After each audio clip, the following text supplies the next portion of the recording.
Turin আফরোজের mobile ল্যাপটপে সরকার বিরোধী সহ যেসব তথ্য মিলেছে।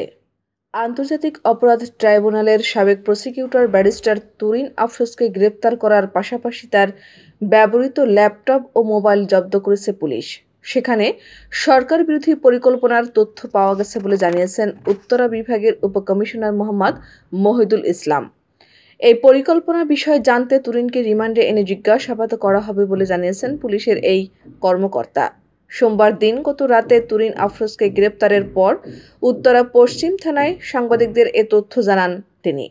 মহিদুল ইসলাম বলেন, উত্তরায় আব্দুল জব্বার নামের একজন ছাত্রকে হত্যার উদ্দেশ্যে গুলিবিদ্ধ করার ঘটনায় মামলা হয় তুরিন আফরোজের বিরুদ্ধে। এই মামলায় তাকে গ্রেপ্তার করা হয়েছে। তার বাসায় তল্লাশি চালিয়ে তার ব্যবহৃত মোবাইল ও ল্যাপটপ জব্দ করা হয়েছে। তার মোবাইল ও ল্যাপটপ চেক করে দেখা গেছে তার ফেসবুকে অনেক সরকার বিরোধী প্রচারণা রয়েছে। সরকার বিরোধী প্রচারণার বিষয়ে ঊর্ধ্বতন কর্মকর্তাদের সঙ্গে কথা বলে পরবর্তী আইনগত ব্যবস্থা গ্রহণ করা হবে। মঙ্গলবার তুরিন আফরোজকে রিমান্ডের আবেদন করে সোপর্দ করা হবে। তুরিনের বাসা থেকে কোনো অস্ত্র পাওয়া গেছে কিনা জানতে চাইলে ডিসি মহিদুল ইসলাম বলেন, বাসা থেকে কোনো অস্ত্র পাওয়া যায়নি। এর আগে সোমবার রাত 10:30 থেকে তুরিন আফরোজকে গ্রেফতারে উত্তরা 3 নম্বর সেক্টরের 11 নম্বর রোডের বাসায় অভিযান পরিচালনা করে উত্তরা পশ্চিম থানা পুলিশ।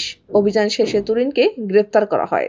জানা গেছে, 2018 সালে মানবতা বিরোধী অপরাধের মামলার এক আসামির সঙ্গে গোপন বৈঠকের অভিযোগের পরিপ্রেক্ষিতে 2019 সালের নভেম্বর মাসে আন্তর্জাতিক অপরাধ ট্রাইব্যুনালের প্রসিকিউটর পদ থেকে তুরিন আফরোজকে অব্যাহতি দেওয়া হয়।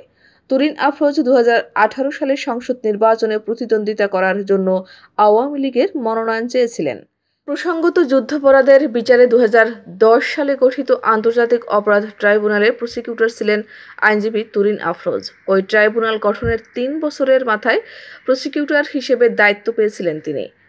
জামায়াতে ইসলামীর আমির গোলাম আজমের মামলা সহ গুরুত্বপূর্ণ বেশ কয়েকটি মামলা পরিচালনায় তিনি ভূমিকা রাখেন। তাকে 2017 সালের নভেম্বরে জাতীয় নিরাপত্তা গোয়েন্দা সংস্থা ও পাসপোর্ট অধিদপ্তরের সাবেক মহাপরিচালক মোহাম্মদ ওয়াহিদুল হকের বিরুদ্ধে 71-এর যুদ্ধাপরাধ মামলা পরিচালনার দায়িত্ব দেওয়া হয়। তবে ওই মামলা চলার মধ্যে 2018 সালের মে মাসে ট্রাইব্যুনালের সব মামলা পরিচালনার দায়িত্ব থেকে অব্যাহতি দেওয়া হয় তুরিনকে।